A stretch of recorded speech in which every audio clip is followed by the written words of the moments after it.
নাহমাদু ওয়া নুসাল্লি আলা রাসূলিল কারীম আম্মা বাদ।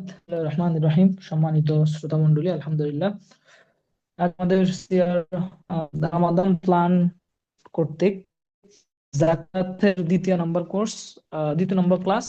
ইনশাআল্লাহ আজকের ক্লাসে আমরা খুবই গুরুত্বপূর্ণ কয়েকটা গুরুত্বপূর্ণ বিষয় সম্পর্কে জানবো। আর সেগুলো হলো যাকাত কাদের উপর ফরজ হবে এই বিষয়টা নিয়ে। লক্ষণীয় বিষয় হলো আমরা গত পর্বে ছিলাম আহ এর, সংজ্ঞা, পারিভাষিক সংজ্ঞা কি হতে পারে, ইসলামে জাকাতের অবস্থানটা কোথায় বা কেমন, জাকাত কখন ফরজ হয়েছে। আফটার দ্যাট আমরা জানছিলাম খুবই গুরুত্বপূর্ণ বিষয়, সেটা হলো ইসলামের শুরু যুগে অথবা ইসলামের সোনালী যুগে রাসূলুল্লাহ সাল্লাল্লাহু আলাইহি সাল্লাম থেকে নিয়ে আব্বাসী খেলাফত পর্যন্ত এই জাকাতটা কিভাবে দিত এই বিষয়টা সম্পর্কে আমরা জানছি। নাও আমরা এখন জাকাতের মূল মাসালা সেক্টরে যাব, সেটা হলো আজ আমরা এই বিষয়টা নিয়ে আলোচনা করবো, সেটা হলো জাকাত কাদের উপর ফরজ। আমরা ইনশাআল্লাহ এই বিষয়ে আমরা মাসালা আমরা আমাদের পিডিএফ গুলো এবং এগুলো আমরা ইনশাআল্লাহ শর্টলি আপনাদেরকে বলবো। আপনারা অবশ্যই পিডিএফ দেখে বিষয়গুলো একদম বিস্তারিত আপনারা জানতে পারবেন ইনশাআল্লাহ। তো যাই হোক, আমরা যদি দেখতে পাই জাকাত ফরজ ছয় ছয় শ্রেণীর ব্যক্তির উপরে, একটু আপনারা সবাই লক্ষ্য করবেন ইনশাআল্লাহ। জাকাত ফরজ হয় অর্থাৎ ছয় ব্যক্তির উপরে জাকাত ফরজ হয়, অর্থাৎ জাকাত ফরজ হওয়ার জন্য ছয়টি মেজর শর্ত রয়েছে। নাম্বার ওয়ান, মুসলিম হতে হবে। এক নম্বর হলো মুসলিম হতে হবে। সো অমুসলিমদের উপর জাকাত নেই, এটা আমরা সবাই জানি। দ্বিতীয় নম্বর হলো নির্দিষ্ট পরিমাণ সম্পদ মালিক হতে হবে। সাপোজ স্বর্ণের ক্ষেত্রে 87 গ্রাম, মেবি সাড়ে সাড়ে সাত ভরি যেটা আমরা বলি, আর রূপার ক্ষেত্রে 52 তোলা হবে আর কি। এরপরে হলো নগদ অর্থ, নগদ ব্যবসার সম্পত্তি, যেহেতু এগুলো হলো স্বর্ণ রূপার অনুদান, অর্থাৎ রূপার নেশাব ধরে 52.5 তোলা পরিমাণ রূপার বাজারের মূল্য কেমন, বিক্রয় মূল্য কেমন, সেই মূল্য ধরে অর্থাৎ এখানে জাকাতের হিসাবটা করা হবে আর কি। অর্থাৎ আপনার কাছে যদি ক্যাশ 2,30,000 টাকা থাকে এই বছরের জাকাতের হিসাব, অথবা আপনার নগদ ক্যাশ এটা যদি 2,30,000 টাকার মতো থাকে, তবে আপনার উপর জাকাত ফরজ। তো ইনশাল্লাহ এই বিষয়টা নিয়ে কোন কোন শর্তের উপর জাকাত হবে এটাকে আমরা সামনে আলোচনা করবো ইনশাল্লাহ। এরপরে হলো তিন হলো সম্পদ পূর্ণ 1 বছর বলবৎ থাকতে হবে। সম্পদ বছরের শুরুতে যেমন সাপোজ রমজানে, রমজান থেকে আমরা বছর শুরু করলাম, তো রমজানের শুরুতে আমার কাছে 5 লক্ষ টাকা আছে। আমি রমজান পর্যন্ত যদি আমার কাছে ওই 500 টাকা বলবৎ থাকে, মানে যে কোনো ওয়েতে 5 লক্ষ টাকা আমার কাছে আছে, বাড়তেছে এমন 5 লক্ষ টাকা আছে, বা নেশাবের অধিক আমার কাছে ওই যে 2,30,000 আর কি বর্তমান বাজারের জাকাতের rate। তো এই 2,30,000-এর বেশি যদি থাকে, তবে আমার অবশ্যই আমার উপর জাকাত হবে, জাকাত ওয়াজিব হবে। আচ্ছা, এরপর 3 নম্বর হলো সম্পত্তিও আছে, আবার এটা বছরও আহ, এটার উপর 1 বছর অতিবাহিত হয়েছে, বাট আপনার ঋণ আছে, তবে কিন্তু জাকাত হবে না। তা আমরা ইনশাআল্লাহ এগুলো নিয়ে আজকে একটু বিস্তারিত আলোচনা করবো এখানে ইনশাআল্লাহ। এরপরে 5 নম্বর হলো অনেকের যেমন বাড়ি আছে, গাড়ি আছে, কাপড় আছে, চোপড় আছে, সবকিছু আছে। এরপরে হলো ফার্নিচারের জিনিসপত্র আছে, অনেক জায়গা জমি আছে, ফসল আছে, বাট ওর কাছে টাকা পয়সা নাই, তবে তার উপর কিন্তু জাকাত ওয়াজিব হবে না। এই জন্য বলছে যে জাকাতের 5 নম্বর শর্ত হলো জাকাত ফরজ হওয়ার জন্য প্রয়োজনের অতিরিক্ত সম্পদ হতে হবে। আর 6 নম্বর হলো বর্ধনশীল মাল হতে হবে। দেখেন, স্বর্ণরূপার ক্ষেত্রে কোনো বর্ধন নাই।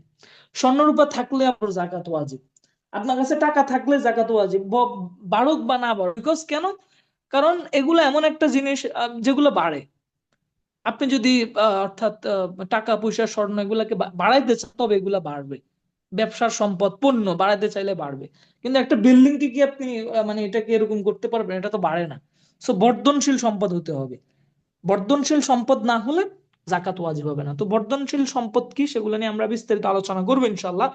এর আগে আপনাদেরকে আমরা ইনশাআল্লাহ এই যে জাকাত ফরজ হওয়ার জন্য যে 6টি শর্ত, এই 6টি সম্পর্কে বিস্তারিত একটু আমরা আলোচনা করে শোনাবো ইনশাআল্লাহ। তো এর আগে দেখেন, আমরা আমাদের পিডিএফ এর মধ্যে একটা গুরুত্বপূর্ণ সূত্র দিয়েছি, যে জাকাতের সূত্র। সেটা হলো যে সমস্ত জিনিস দিয়ে আপনি জীবন ধারণ করেন, বাড়ি গাড়ি এই সমস্ত বিষয়, এবং যা দিয়ে আপনি উপার্জন করেন, সাপোজ আপনি ডাক্তার, আপনার মেশিনারি আছে, আপনি মানুষকে পরীক্ষা নিরীক্ষা করেন, এভরিথিং এগুলো আছে আপনার কাছে, এগুলোর উপর কিন্তু জাকাত নাই, কারণ এগুলো নিত্য প্রয়োজনীয় জিনিস। আর সমস্ত জিনিস আপনি সঞ্চয় করেন অথবা যা আপনি বিক্রি করে লাভ করেন, সেগুলোর উপর কিন্তু জাকাত আসবে। সঞ্চয় করি আমরা সোনা রূপা টাকা ব্যাংকে সঞ্চয় করি, অথবা আমরা বিভিন্নভাবে সঞ্চয় করি, আমরা বিভিন্ন পণ্য বিক্রি করি। তো এই সমস্ত জিনিস যেগুলো যেগুলো আমরা বিক্রি করে লাভ করি, অথবা যেগুলো আমরা মানে সেভিংস করি, এই সমস্ত সম্পত্তির উপর জাকাত আসবে। ওগুলোর উপরে আসবে না যেগুলো দিয়ে আমরা জীবন ধারণ করি। আচ্ছা, এই যদি আমরা এই সূত্রটা মনে রাখতে পারি, জীবন ধারণের বস্তুর উপর জাকাত আসে না, সেভিংস কিংবা লাভ হয় এগুলোর উপর জাকাত আসে, তাহলে আমরা জাকাতের অর্থাৎ জাকাত কাদের উপর ফরজ, জাকাত কোন সম্পত্তির ফরজ, এই বিষয়টা আমাদের জন্য 50% ক্লিয়ার হয়ে যাবে। আচ্ছা, এখন আমরা আহ কয়েকটা মাসালা সম্পর্কে জানবো ইনশাআল্লাহ। অর্থাৎ এই যে ছয়, অর্থাৎ জাকাতের যে 6টা শর্ত, 6টা ফরজ, এগুলোকে সামনে রেখে আমরা কয়েকটা মাসালা জানবো। দেখেন, ইসলামের বৃহৎ যে সমস্ত হুকুম আহকাম, অর্থাৎ যেগুলো আপনার উপর ম্যান্ডেটরি, লাইক নামাজ, রোজা, হজ, সবগুলো থেকে শর্ত হলো সাবালক হতে হবে। অর্থাৎ যেটাকে বলা হয় মুকাল্লাফ বিশ্বরা, অর্থাৎ শরীয়হ যার উপর অর্পিত, ওই শরীয়হ অর্পণের একটা বয়স থাকে, ওই বয়সটা হতে হবে। তো জাকাতের জন্য আমরা যে 6টা শর্তের কথা বলছি, আমরা কিন্তু এখানে বলি নাই যে সাবালক হতে হবে। তাহলে শিশু সম্পর্কিত মাসালা আসে এখানে। তো শিশুদের উপরে কি জাকাত ফরজ হয় কিনা? দেখেন, শিশুদের উপরে যদি ফিকে হানাফি ফলো করি আমরা, হানাফি স্কুল অফ থট আপনি যদি ফলো করেন, তবে এই হানাফি ফিকা অনুযায়ী শিশুদের উপরে জাকাত আসে না। তবে হানাফি ফিকা ছাড়া বা অন্য ফিকার মতে, অন্য যারা ফলো করে অন্যান্য ফিকা, এগুলোর মধ্যে অর্থাৎ ওই সমস্ত ফিকার সর্বসম্মতিক্রমে শিশুদের উপরে জাকাত আসে একমাত্র। তবে হ্যাঁ, শিশুর জাকাত আদায় না করলে শিশু গুনাহগার হবে না আর কি। জাকাতটা আসে ওই যে গরিব দুঃখীদের, যাতে করে প্রয়োজনীয়াদি পূরণ হয়। এই জন্য দেখেন, জাকাতটা আল্লাহ তাআলা কেন ফরজ করছে? জাকাতটা ফরজ করছে যাতে করে সম্পত্তি একজনের কাছে কুক্ষিগত না হয়ে যায়, বরং সমাজে যারা দরিদ্র আছে, সমাজে যারা অর্থাৎ একদম নিম্ন শ্রেণীতে আহ অর্থাৎ নিম্ন যাপন করে, নিম্ন শ্রেণী না, দুঃখিত, নিম্ন হারে জীবন যাপন করে, তারা যাতে করে একটা স্বাচ্ছন্দ্যময় জীবন উপভোগ করতে পারে, সেজন্য একটু জাকাতটা ফরজ। এই জন্য শিশুর যদি সম্পত্তি থাকে, তো ওর সম্পত্তি থেকে ও জাকাত দেখ না, অসুবিধা নেই। ও জাকাত দিলে কি না বলে, একজন গরিব দুঃখী মানুষ স্বাচ্ছন্দ্যে বসবাস করতে পারবে। এই জন্য এই মতটাই এখনকার যুগে বেশি ধরা হয়, অর্থাৎ শিশুদের উপরও জাকাত ফরজ হয়। তো এখন দেখেন, তাহলে এই আমরা যদি এই মতটা নিই যে শিশুদের উপরে জাকাত ফরজ হবে দারিদ্র বিমোচনের জন্য, সো আপনার যদি কোন শিশু কি পাগল, দেখেন পাগল কিন্তু মোকাল্লাফ, অর্থাৎ সে শরিয়া পালনের মানে আদেশ প্রাপ্ত, সে তো পাগল। আহ, সে কি শরিয়া আদায় করবে? সে তো নিজের বডিটাই নিজে সামলাইতে পারে না, নিজের বিবেক নিজে সামলাইতে পারে না, এবং সে মানে একটা অন্যরকম জীবন যাপন করে। এই জন্য যেহেতু পাগলের আকল তথা জ্ঞান নাই, এই জন্য যারা পাগল বা এই সমস্ত রোগী, তাদের উপরে কিন্তু নামাজ রোজা এগুলা ফরজ না। বাট অভিভাবকের উচিত, যদি অভিভাবক সম্পদশালী হয়, তাহলে তাদের জাকাত আদায় যেন করে দেয়। তো অবভিয়াসলি অবভিয়াসলি জানি যারা ধনী, যেহেতু শিশু ধনী, অবশ্যই সে তো আর ধনী এমনি এমনি হয় নাই, তার অভিভাবকরা ধনী এই কারণে ধনী হয়েছে। এই জন্য অভিভাবকের এটা আদায় করে দেওয়াটাই হলো শ্রেয়। এরপর দেখেন, আরেকটা মাসালা আমরা জানি, এই বিষয়ে খুবই ইন্টারেস্টিং, গুরুত্বপূর্ণ। দেখেন, যদি কোনো এতিম উত্তরাধিকার সূত্রে অনেক সম্পত্তির মালিক হয়, তবে তার সম্পদ থেকে জাকাত প্রদান করা হবে না। দেখেন, শিশু থেকে জাকাত আদায় করা হবে, কিন্তু এতিমের সম্পত্তি থেকে জাকাত আদায় করা হবে না। কারণ এতিম, দেখেন, একজন শিশুর তার যদি অভিভাবক থাকে, তাহলে তার সম্পত্তি গুলা নির্দিষ্ট জায়গায় ব্যবহার হচ্ছে, এবং অভিভাবক তাকে ভালোবেসে তার কল্যাণকামী হয়ে তার সম্পত্তি থেকে জাকাত আদায় করে দিতে পারে। কিন্তু একজন এতিম, এতিমের দায়িত্ব অনেক সময় এতিমের অর্থাৎ ভাই, চাচা, দাদা, এরা ছাড়াও কিন্তু অন্যরা কিন্তু এতিমের অর্থাৎ দায়িত্ব নেয়। এই জন্য এখন যে দায়িত্ব নিয়েছে, সে যদি এতিমের সম্পত্তি থেকে জাকাত আদায় করে দেয়, তারপর এতিম যখন বড় হবে, যখন এতিমকে তার সম্পত্তি বুঝাই দেওয়া হবে, তখন কিন্তু এখানে অনেক গড়মিল দেখা যাবে। এতিম ওই ব্যক্তিকে লানত দিবে, বা ওই ব্যক্তির প্রতি, দেখেন, এই বিষয়গুলোর প্রতিও লক্ষ্য করে। এতিম মনে করবে যে সে, তার পিতা তাকে যে সম্পত্তিগুলো দিয়ে দিয়েছে, অথবা তার যে সম্পত্তি ছিল ছোটবেলায়, যে তাকে ফালছে, সে যে সম্পত্তিগুলো ব্যবহার করছে বা ভোগ করছে, সে মনে করবে না, এই মনে হয় সম্পত্তিগুলো ভোগ করছে, মানে তার আমানত একটা সমস্যা তৈরি হয়ে যায়। এই জন্য আমানতদারিতা যাতে করে সমস্যা না হয়, তাই বলা হয়েছে। তাই ইসলামী শরিয়া এই ক্ষেত্রে একটু ছাড় দেয়, যে এতিমের সম্পত্তি যদি নেশাব পরিমাণ তথা নির্দিষ্ট পরিমাণ হয়, বর্তমান বাজারে 2,30,000-এর বেশি, তবে তার সম্পত্তির জাকাত এতিমের অভিভাবক সে দিবে না। তবে হ্যাঁ, যদি তার সম্পত্তিটা ব্যবসায় লাগানো হয়, তাহলে অবশ্যই তার সম্পত্তির জাকাত দিবে। অর্থাৎ যে তার দায়িত্ব নিয়েছে, অবশ্যই এইদিকে খেয়াল রাখতে হবে যে যদি জাকাত দিয়ে দেয় তাহলে তার ভরণ পোষণের সমস্যা হবে। জাকাত দিলে তার ভরণ পোষণের সমস্যা না হয় তবে জাকাত দেবে, না হয় এখানে রিস্ক নেওয়ার দরকার নেই। এরপরে দেখেন আমরা আরেকটা গুরুত্বপূর্ণ মাসালা জানবো ইনশাআল্লাহ, সেটাও এই এতিমার নাবালক নিয়ে আর কি, ইনশাআল্লাহ নাবালক নিয়ে, দুঃখিত। আচ্ছা, এই মাসালাটা হলো আমাদের 3 নম্বর মাসালা। আপনার মাসালাগুলো সব দেখবেন, আমরা কিন্তু ওগুলো সব বলবো না। দেখেন, অর্থাৎ নাবালক কিংবা পাগলের যদি কোনো ব্যবসায়িক প্রতিষ্ঠান কিংবা শেয়ার থাকে, অথবা নাবালকের যে সম্পদ, সাপোজ নাবালকের নামে একটা ল্যান্ড কিনা হয়েছে শুধু বিক্রি করার জন্য, তাহলে অবশ্যই এর অর্থাৎ ওই যে ল্যান্ড, দেখেন ল্যান্ডের উপর কিন্তু জাকাত না, আমরা এটা নিয়ে বিস্তারিত আলোচনা করবো। তবে যদি ব্যবসার উদ্দেশ্য হয়, আপনি নাবালকের টাকা কিংবা পাগলের টাকা দিয়ে অভিভাবক ল্যান্ড কিনছে কিংবা কোনো গাড়ি কিনছে বিক্রির উদ্দেশ্যে, তবে অবশ্যই আহ তার ওই যে একদম সমূহ সম্পত্তির পুরো সম্পত্তি যেটা আছে, যেটা দিয়ে এগুলো কিনছে, ওই মূল্য সহ তার যাই আসবে ওটার উপর জাকাত ওয়াজিব হবে। তবে হ্যাঁ, শিশুর নামে যদি কোনো গাড়ি থাকে কিংবা বাড়ি থাকে আর সেটা বাড়ায় দেওয়া হচ্ছে, দেখেন খেয়াল করেন, বাড়া হচ্ছে কিন্তু বিক্রি করতেছে না বা বিক্রির উদ্দেশ্য নেই, একটা বাড়ি কিনছে বাড়িটা বাড়া দিচ্ছে, তখন কিন্তু শুধুমাত্র বাড়ার টাকার উপর জাকাত ওয়াজিব হবে। ওই বাড়ির টাকার উপর ওয়াজিব হবে না, বা ওই ল্যান্ডের টাকার উপরে, ল্যান্ডের উপরে জাকাত আসবে না। ল্যান্ডের উপরে তখন জাকাত আসবে যখন সেটা আম, কাউকে লিজ দিচ্ছে অথবা কাউ থেকে ভাড়া নিচ্ছে, ওই ভাড়ার টোটালের উপর জাকাত আসবে। এটা নিয়ে আমরা বলবো তো কখন জাকাত আসবে, মানে ল্যান্ডের উপরে জাকাত আসবে না যদি সেটা বিক্রির উদ্দেশ্যে না হয়। এরপরে দেখেন, যেটা আমাদের আপুদের ক্ষেত্রে অনেক বেশি, এবং ওনাদের অনেক মেয়ে থাকে, বালিকা মেয়ে, যাদের নামে স্বর্ণ রূপা অলংকার থাকে, যাদের অনেকে গিফট করে, নিজের মায়ে দেয়, বাপে দেয়। তো এই সমস্ত নাবালিকা সন্তানেরও সেম মাসালাটা, তাদের সম্পদ স্বর্ণ 7.5 তোলার উপরে চলে যায়, তাহলে মা বাবা এদের থেকে জাকাত আদায় করে দিবে। আচ্ছা, এরপরে দেখেন আরেকটা গুরুত্বপূর্ণ মাসালা, শিশু বা পাগল অর্থ যদি কারো কাছে থাকে, অথবা কিনা বলে ব্যাংক থাকে, আমরা তো জানি ব্যাংকে সঞ্চয় করে থাকলে, সেভিংস অ্যাকাউন্ট অথবা যে কোনো ভাবে সঞ্চয় করে রাখলে ওই টাকাগুলো পাওয়ার সম্ভাবনা শতভাগ। অথবা এমন বিশ্বস্ত মানুষ ঋণ নিছে, অথবা কোনো ব্যবসায়ী ঋণ নিচ্ছে, যাদের থেকে ঋণ দেওয়ার পর ঋণ উত্তোলন করা সম্ভব। তবে অর্থাৎ ওই টাকাটা যদিও তাদের হাতে নাই, ব্যাংকে আছে কিংবা যাকে ঋণ দিছে তার কাছে আছে, তারপরেও বছর যাওয়ার পরে যেহেতু ওই টাকাগুলো পাওয়া সম্ভব, সেগুলোর জাকাত আদায় করে দিবে। যদি এমন হয় সাপোজ একটা ব্যাংকে রেখে দেউলিয়া হয়ে গেছে, অথবা এমন একজন ব্যক্তির কাছে টাকাগুলো এমন এক ব্যক্তিকে হাওলাত দিছে, টাকাটা মেরে দিছে, এরকম হলে কিন্তু ওই শিশু, যদিও ওর অনেক সম্পত্তি, সম্পত্তি তো তার হাতে নাই, তখন তার থেকে আর জাকাত আদায় করতে হবে না। তো দেখেন, খুবই গুরুত্বপূর্ণ আরেকটা মাসালা জানবো, অমুসলিমদের সম্পর্কিত মাসালা।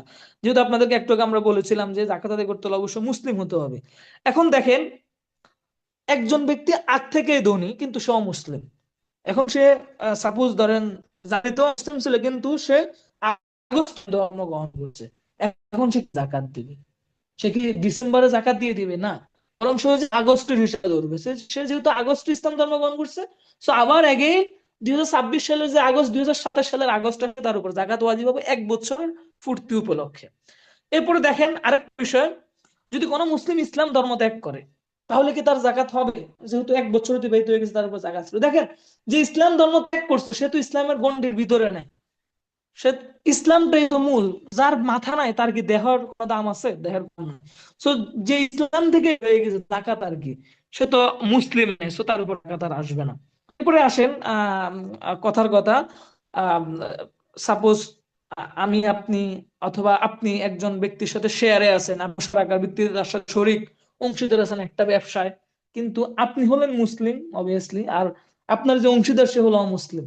এক্ষেত্রে আপনার ব্যবসার জাকাত কি? দেখেন, আপনার ব্যবসার জাকাত হলো আপনি যে ব্যবসায় আছেন বা আপনার যতটুকু, আপনি মোশারাকা ভিত্তিতে চুক্তি করে আপনি 25% মালিক নাকি পার্সেন্টের মালিক, যত পার্সেন্টের আপনি মালিক হবেন, আপনার সম্পত্তিটাকে আপনি মানে আলাদা করে ক্যালকুলেশন করে সম্পত্তির জাকাত দিবেন। আপনার সাথে মোশারাকা ভিত্তিক যে আরেকজন চুক্তিবদ্ধ, তার সম্পত্তি থেকে জাকাত আদায় হবে না, কারণ সে তো অমুসলিম। এরপরে সাপোজ দেখেন, আরো কিছু মানুষ, যেমন অনেক ক্ষেত্রে আমরা ইউটিউবে দেখি অথবা অনেক ক্ষেত্রে দেখি যে বিভিন্ন জায়গা বিভিন্ন জনে প্রণোদনা দেয়, দান করে বিভিন্ন অমুসলিম, অথবা গিফট করে, বিভিন্ন অলিম্পিয়াড করে, বিভিন্ন প্রতিযোগিতা করে, যেগুলোর গিফট অমুসলিমরা মুসলিমদেরকে দেয়। দেখেন, এরকম গিফট যদি এগুলো হালাল ওয়েতে হয় তো নেওয়া যায় আছে। আর আপনি নেওয়ার পরে, আপনি ধরেন কথা কথা $5 লক্ষ $5,000 আপনাকে কেউ গিফট করছে, সো এখন এগুলোর উপর জাকাত আসবে কিনা দেখেন, মূলত কিন্তু অমুসলিমের সম্পত্তির উপর জাকাত আসে না, বাদ বাকি সে যদি আপনাকে গিফট করে দিলে এগুলোর মালিক আপনি হয়ে গেছেন। আর হয়ে যাওয়ার পরে কি হবে, হয়ে যাওয়ার পরে পরবর্তীতে অর্থাৎ এগুলোর উপর 1 বছর অতিক্রম হলে অবশ্যই ওই মুসলিমের উপর জাকাত ওয়াজিব হবে। এরপরে দেখেন আমরা ঋণ সংক্রান্ত কয়েকটা মাসালা পড়বে। দেখেন ঋণটা হলো সবচেয়ে গুরুত্বপূর্ণ বিষয়। ঋণ হলো দুই ভাগ। ঋণ থাকলে যে আমি যে ঋণ থাকলে জাকাত হবে না, বা শর্ত হলো ঋণ না থাকতে হবে, অর্থাৎ সম্পত্তি থেকে ঋণ বেশি না হতে হবে আর কি। দেখেন ঋণ হলো দুই প্রকার। সাপোজ আচ্ছা আরেকটা বিষয়, যেমন আপনার কাছে $5,000 আছে, যেটা ধরেন 5.5 টাকা, আপনার ঋণ হলো 2 লক্ষ টাকা। এখন মাইনাস দিলে আর থাকে হলো $3,000। সো আপনি স্টিল এখনো আপনার উপর জাকাত ফরজ, সো এই ঋণ আপনার কোনো অসুবিধা নেই। তো এখন আপনার সম্পত্তি হলো $5,000, আপনার ঋণও $5,000। এই ক্ষেত্রে সমস্যা আর কি, এই ক্ষেত্রে আপনার ঋণ সমান জবাবদার আপনার জাকাত আসবে না। দেখেন ঋণ দুই প্রকার, একটা হলো ব্যক্তিগত ঋণ, অর্থাৎ মানুষ আপনার কাছে ঋণ, এরকম ঋণ থাকলে আপনার জাকাত আসবে না, যদি জাকাত অর্থাৎ ঋণের টাকা জাকাতের টাকা সমান হয়, অথবা ঋণের টাকা কর্তন করলে জাকাত ওয়াজিব না হলে আপনার উপর জাকাত আসবে না। আর একটা হলো আল্লাহর ঋণ, যেমন আপনি মানত করছেন, আপনি হজ করবেন, আপনার এরকম আর কি, আপনি উমরা করবেন, আপনি কাফারা আদায় করবেন, তখন কি হুকুম? তখন দেখেন যতক্ষণ পর্যন্ত আপনি সাপোজ হজের জন্য 6 লক্ষ টাকা লাগে, আপনার কাছে আছে 6 লক্ষ টাকা, এখন আপনার উপর জাকাত ওয়াজিব হবে কিনা দেখেন, যতক্ষণ আপনি এজেন্সিতে 6 লক্ষ টাকা দিচ্ছেন না ততক্ষণ পর্যন্ত আপনার উপর জাকাত ওয়াজিব হবে। আপনি চাই আপনি হজের নিয়ত করুন বা নাই, তো আপনার পাসপোর্ট ভিসা চলে আসুক বা না আসুক, কিন্তু যদি আপনি অর্থাৎ 6 লক্ষ টাকা এজেন্সিকে দিয়ে দেন, 3 লক্ষ টাকা এজেন্সিকে দিয়ে দেন, তখন সেক্ষেত্রে ওই 3 লক্ষ টাকা কিনবো, 6 লক্ষ টাকা আর জাকাত আসবে না। আচ্ছা, যেমন বর্তমানে আমরা এটা নিয়ে আমরা কয়েকটা মাসালা জানতে পারি। যেমন অনেকে বাড়ি কিংবা গাড়ি ব্যবসার জন্য দীর্ঘমেয়াদী লোন নেয়, 10-20 বছর যাবত এগুলা শোধ করে, এক্ষেত্রে তাহলে মাসালা কি? দেখেন এই ক্ষেত্রে এটা হলো আপনি যদি কিস্তিতে দিচ্ছেন, তো আপনি একেবারে টাকাগুলো বাদ দিতে পারবেন না। অর্থাৎ আপনি 10 বছর যত টাকা কিস্তি দিচ্ছেন, আপনি 2026 সালে আইসে আপনি 2036 সাল পর্যন্ত হিসাব করলে হবে না, বরং 2026 সালে আপনার কিস্তি 12টা, ওই 12 কিস্তিতে আপনি কত 10,000 করে দিচ্ছেন, 1,20,000 টাকা। সো আপনি এই 2027 সালের শুরুতে এসে আপনার এই বছরের সম্পত্তি 2027 সালে কত থাকে, সেখান থেকে আপনি 1,20,000 টাকা কর্তন করবেন কিস্তি হিসাবে। 9 বছরের কিস্তি একসাথে কর্তন করা যাবে না। এরপরে দেখেন যদি আপনার স্ত্রীর যদি মোহর থাকে স্বামীর উপর, এই ক্ষেত্রে কি হুকুম? অনেক স্ত্রীর মোহরের ক্ষেত্রে অনেকে উদাসীন। স্ত্রীর মোহর যদি আমাদের উপর থাকে, তবে স্ত্রীর মোহরের সেটা ঋণ, যদি স্ত্রী চাপাচাপি করে যে আমার মোহর দিয়ে দাও, তবে এই ক্ষেত্রে আপনি স্ত্রীর কাছে ঋণী। সো স্ত্রীর মোহর যদি আপনার জাকাত সমপরিমাণ হয়ে যায়, অর্থাৎ জাকাত যে সম্পত্তির উপর ওয়াজিব ওরকম সমপরিমাণ হয়ে যায়, তবে আপনার উপর জাকাত আসবে না। আর যদি স্ত্রী পিড়ে পিড়ে না করে তাহলে অসুবিধা নাই। এরপরে দেখেন আহ এখানে আমরা আরো কয়েকটা মাসালা আমরা উল্লেখ করছি, বীমা সংক্রান্ত কিছু মাসালা। অর্থাৎ অনেকেই তো বীমার টাকা দেয় সারা জীবন, যে বীমার টাকাটা যদি সঞ্চয়মূলক হয় তবে এই ক্ষেত্রে আপনার অসুবিধা নাই, সঞ্চয় তো করতেছেন, এটা তো পেয়ে যাবেন। আর বীমার টাকাটা যদি এমন হয়, সাপোজ আপনি একটা গাড়ি কিনছেন লোন দিক হয়, তবে এই ক্ষেত্রে আপনার জাকাত আদায় হবে না। ওই যে আগের হিসাব আর কি, কিস্তির মতো আমরা হিসাব করব, যেগুলো আপনারা আমাদের পিডিএফ গুলো দেখে নেবেন ইনশাল্লাহ। এরপর দেখেন অন্যের কাছে যদি আপনি টাকা পান, আপনি ঋণী না, বরং আপনি অন্যের কাছে টাকা পান, এই ক্ষেত্রে আসলে মাসালা কি হবে? দেখেন এই ক্ষেত্রে মাসালা হবে, যতক্ষণ পর্যন্ত আপনি আহ টাকাটা পাচ্ছেন না ততক্ষণ পর্যন্ত আপনি অর্থাৎ জাকাত আদায় করবেন না। সাপোজ একজন ব্যক্তিকে দিচ্ছেন যে টাকা ঘুরায় অনেক, ওই ক্ষেত্রে আপনার ততদিন পর্যন্ত আসবে না যতদিন পর্যন্ত তার থেকে টাকাটা আদায় করতে না পারতেছেন। তবে যদি হ্যাঁ আপনি ব্যাংকে কিংবা বিশ্বস্ত কোনো বন্ধুকে দিচ্ছেন যে যে টাকা দিয়ে দিবে, তাকে দিলে অবশ্যই আপনার জাকাত অর্থাৎ বছর ঘুরার পরে আপনার উপর জাকাত আসবে, বিকজ সে তো বিশ্বস্ত বা সে টাকাটা আপনাকে দিয়ে দিবে। এরপরে দেখেন আমরা আরো কয়েকটা গুরুত্বপূর্ণ মাসালা জানবো ইনশাল্লাহ। অর্থাৎ প্রয়োজনের অতিরিক্ত সম্পত্তি কি সেটা সম্পর্কে আমরা জানবো। দেখেন যে আপনি যে বাসায় থাকেন, চাই সেটা 10 তলা বিল্ডিং হোক, কিন্তু আপনি বাংলাদেশের সর্বোচ্চ বসুন্ধরা হতে পারে, বনানী হতে পারে, উত্তরে হতে পারে, এক ভালো জায়গায় আছেন, সেখানে আপনার অনেকটা একটা ফ্লট আছে অনেক, অথবা আপনার একটা বিরাট একটা বাড়ি আছে, এক্ষেত্রে আপনার উপরে কি জাকাত আসবে না? দেখেন বাড়ি এগুলো হলো আহ প্রয়োজনের অতিরিক্ত সম্পত্তি, সরি এগুলো হলো প্রয়োজনীয় সম্পত্তি, এগুলো আপনার প্রয়োজন। তো এই জন্য এগুলোর উপর জাকাত ফরজ হবে না, চাই এটার দাম কোটি কোটি বিলিয়ন টাকা হোক। তবে আপনি যদি বাড়ির বিজনেস করেন, যে আপনি বসুন্ধরা বাড়ি বিক্রি করেন, কিংবা আপনি ল্যান্ড প্রপার্টি করেন, ল্যান্ডের বিজনেস, তবে তখন আপনার ওই ল্যান্ড কিংবা আপনি যে বাড়ি বিক্রি করতেছেন, আপনার ফ্ল্যাট বিক্রি করতেছেন, তখন ওই ফ্ল্যাট গুলোর দাম যত হবে, 100টা ফ্ল্যাট আছে, ওই সব মিলে আপনার সাপোজ 100 কোটি টাকা হয়েছে, আপনার ল্যান্ডের বিজনেস আছে, ওগুলো সবগুলোর যোগ করলে আপনার টাকা প্রায় 100 কোটি টাকা। সো আপনি ওখানে 100 কোটি টাকা হিসেবে ওটার 2.5% জাকাত দিয়ে দিতে হবে। আচ্ছা, তবে যদি হ্যাঁ আপনি যদি এগুলো বিক্রির উদ্দেশ্যে না কিনেন, জাস্ট নিজের মালিকানা রাখার উদ্দেশ্যে কিনেন, তবে এগুলোর উপর জাকাত নাই।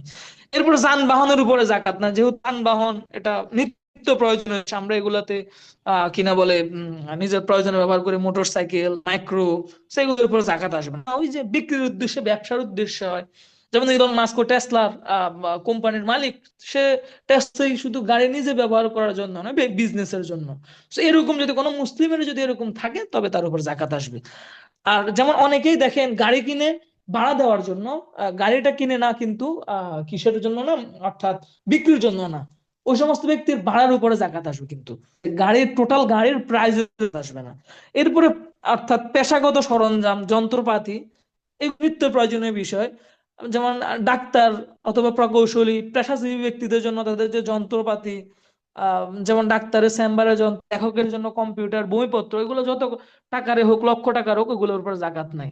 শিল্প কল কারখানা যেগুলো, ওই কল কারখানার উপর জাকাত নাই, কেননা কল কারখানা এগুলো তো সাপোজ অর্থাৎ পণ্য উৎপাদনের জন্য হয়, বাট ওই যে যে পণ্যটা উৎপাদন করে ওই পণ্যের বিক্রিত মূল্যের উপর জাকাত আসবে, বাট অন্যের উপর জাকাত আসবে না। এরপরে পোশাক, অলংকারের এখানে হচ্ছে অলংকারের উপরে জাকাত আসবে, বাদ বাকি পোশাকের উপরে জাকাত আসবে না। তবে হ্যাঁ, পোশাক কেনার ক্ষেত্রে আমরা শৌখিনতা অবলম্বন করব না। আমার পোশাক 20টা আছে, কিন্তু আমার আত্মীয় একজন আছে যার একটাও পোশাক নাই। তো আমার আমার জন্য উচিত হলো আমি অতিরিক্ত পোশাক না কিনে বরং আমার আত্মীয়ের জন্য একটা পোশাক কিনে দেওয়া। তো এই জন্য অর্থাৎ পোশাকের উপরে আমরা একটু সীমাবদ্ধ থাকবো, অতিরিক্ত পোশাক কিনবো না। অতিরিক্ত পোশাক কিনে অর্থাৎ আমার আশপাশের যে আছে, আমি তো তাকে অতিরিক্ত পোশাক না কিনে আমি তাকে সহযোগিতা করতে পারি। এই জন্য অতিরিক্ত পোশাক কিনে বরঞ্চ ওই অতিরিক্ত পোশাকের যে টাকাটা থাকে, ওই টাকাটাকে যদি আমরা দান করে দিই, তবে আমি মনে করি এটা বেস্ট হবে, এবং এটাই অর্থাৎ ইসলামের সুযোগ। আচ্ছা, যাই হোক, তো এইগুলোর উপরে, এগুলো হলো প্রয়োজনীয় সম্পত্তি, এগুলোর উপর জাকাত আসবে না। তবে হ্যাঁ, যদি কোনো ব্যক্তি কাপড়ের ব্যবসা করে, অবশ্যই তার উপরে কিনা বলে জাকাত আসবে। এরপরে দেখেন, আমরা যদি গহনার মধ্যে আসি কিংবা দামি পাথরের মধ্যে আসি, তাহলে শুধু স্বর্ণ আর রূপের উপরে জাকাত আসবে, চুন্নি, পান্না, মুক্তা, এগুলোর উপর আসবে না। তবে হ্যাঁ, কেউ যদি এগুলোর বিজনেস করে, তাহলে এগুলোর উপরে জাকাত আসবে। এবং শিক্ষা, শিক্ষার উপরে, অর্থাৎ আপনি উচ্চশিক্ষার জন্য কিংবা হজে যাওয়ার জন্য, মেয়ের বিয়ের জন্য খরচের টাকা রাখছেন, আমি কিন্তু বলছি খরচের টাকা যদি আপনি খরচ না করেন, তবে আপনার উপরে জাকাত আসবে। তবে যদি এগুলো খরচ করে ফেলেন বা আপনি রিসেন্ট খরচ করবেন, তাহলে তাহলে এগুলোর উপরে জাকাত আসবে না, কারণ এগুলো নিত্য প্রয়োজনীয়। শিক্ষা শিক্ষা এটা নিত্য প্রয়োজনীয় বিষয়ের অন্তর্ভুক্ত, তাই এগুলোর উপরে জাকাত আসবে না। আচ্ছা, তাহলে আজকের জন্য আমাদের ক্লাসটা এতটুকু থাকবে। আগামী 3য় নম্বর ক্লাসে আমরা ইনশাআল্লাহ অর্থাৎ কোন কোন শহরে জাকাত আসবে এগুলোর উপর বিস্তারিত আলোচনা করব। ইনশাআল্লাহ সবাই ভালো থাকবেন। যারা আমাদের রেকর্ড ক্লাস শুনেন, তারা অবশ্যই পিডিএফ দেখে রেকর্ড ক্লাসটা শুনবেন, তাহলে ক্লাস বুঝার ক্ষেত্রে আপনার জন্য সুবিধা হবে। আসসালামু আলাইকুম ওয়া রাহমাতুল্লাহি ওয়া বারাকাতুহু।